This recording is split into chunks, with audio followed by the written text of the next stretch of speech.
I got some. You ready, kids? Aye, Captain! I can't hear you. Aye, Captain! Oh! Fucking design on right now. Break it down, bring it back, make it clap. I got 3 old thoughts, new block, wear that thing. Bitches on my line, and you know.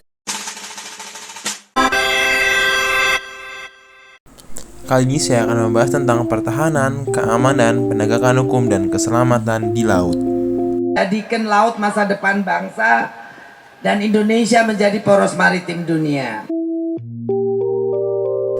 Yang dikatakan Ibu Susi mengenai Indonesia menjadi poros maritim dunia karena Indonesia sebagai negara kepulauan memiliki wilayah laut terbuka dan keberadaan alur laut kepulauan Indonesia atau yang bisa disebut dengan ALKI yang menimbulkan kerawanan-kerawanan terhadap berbagai kemungkinan ancaman maritim. Sudah selayaknya pemerintah Indonesia menjadikan keamanan maritim sebagai prioritas dalam kebijakan maritim yang dikeluarkan. Oleh karena itu, kebijakan keamanan wilayah laut menjadi salah satu fokus setiap pemerintah Indonesia. Salah satu tujuan pemerintah Jokowi adalah menjadikan negara Indonesia sebagai poros maritim dunia. Ide poros maritim ini merupakan upaya dari pemerintah untuk meningkatkan konektivitas dan keterjangkauan antar pulau di Indonesia. Tujuan akhir dari konektivitas ini adalah pemerataan pembangunan ekonomi dan terciptanya keamanan maritim di Indonesia.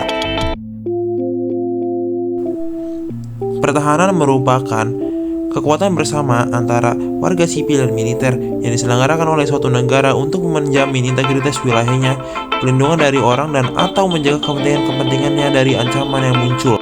Menteri Pertahanan Prabowo Subianto dalam konferensi pers sesaat setelah kegiatan rapat pimpinan Kementerian Pertahanan tahun 2020 mengatakan bahwa kekuatan pertahanan adalah investasi negara yang perlu untuk terus ditingkatkan. Ompong mengerang rantau kutal mandan nyusap tuyul gundul kesana kesini ngampet kendul genderuwo tela-telo tampak lo yo jangkong jalannya miring-miring itu yang belum selesai. Selanjutnya, keamanan di laut. Keamanan maritim merupakan sebagian kecil dari keamanan nasional, sehingga praktek keamanan nasional suatu negara menentukan bagaimana praktek dan keamanan maritim dalam kebijakan nasional. Komponen kekuatan maritim nasional bersama kekuatan maritim lainnya yaitu melindungi keberlangsungan negara, melindungi jalur transportasi laut bagi perdagangan dan peningkatan ekonomi. Konsep keselamatan di laut menjelaskan keselamatan kapal instalasi laut dengan tujuan utamanya untuk melindungi para profesional dan lingkungan laut. Keamanan maritim juga berkaitan dengan pembangunan di bidang ekonomi, di mana laut berperan sangat penting dalam perdagangan dan perikanan. Upaya keamanan laut melibatkan koordinasi antara berbagai lembaga seperti kepolisian, penjaga pantai, dan badan-badan penegakan hukum, baik di tingkat nasional maupun internasional. Selanjutnya, penegakan hukum. Penegakan hukum bisa diartikan sebagai sistem yang di dalamnya terdapat anggota pemerintah yang bertindak secara terorganisir untuk menegakkan hukum dengan cara menemukan, menghalangi, memulihkan, atau menghukum orang-orang yang melanggar undang-undang dan norma hukum yang mengatur masyarakat tempat anggota penegakan hukum tersebut berada. Di Indonesia, TNI mempunyai tugas berdasarkan Undang-Undang Republik Indonesia Nomor 34 Tahun 2004 Pasal 9. Salah satu tugasnya adalah menegakkan hukum dan menjaga keamanan di wilayah laut yurisdiksi nasional sesuai dengan ketentuan hukum nasional dan hukum internasional yang telah diratifikasi. Penegakan hukum maritim juga berkaitan dengan penerapan hukum di laut, termasuk penegakan hukum nasional dan hukum internasional seperti Konvensi Hukum Laut Perserikatan Bangsa-Bangsa atau bisa juga disebut dengan UNCLOS. Tujuan penegakan hukum maritim adalah untuk mencegah dan mengatasi pelanggaran hukum di perairan seperti pencurian ikan, perusakan lingkungan, penyeludupan manusia, dan penangkapan kapal ilegal. Maling curi kapalnya tembak tenggelamkan. Kalau males makan ikan, tenggelamkan.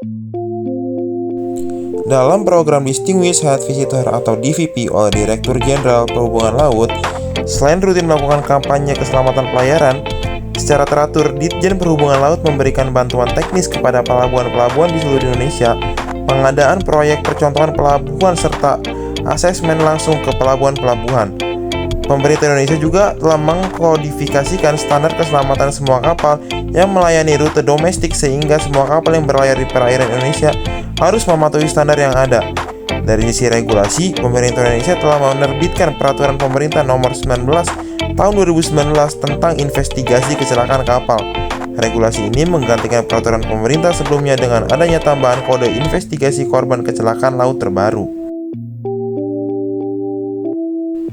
Selanjutnya, strategi yang cocok untuk pengembangan berkelanjutan. Di Indonesia terdapat 3 upaya pengembangan berkelanjutan ekonomi maritim yang perlu diterapkan. Di antaranya, 1. Perubahan basis pembangunan nasional. Perubahan ini merupakan salah satu upaya yang perlu dilakukan guna memacu percepatan berbagai sarana strategis transportasi ke lautan.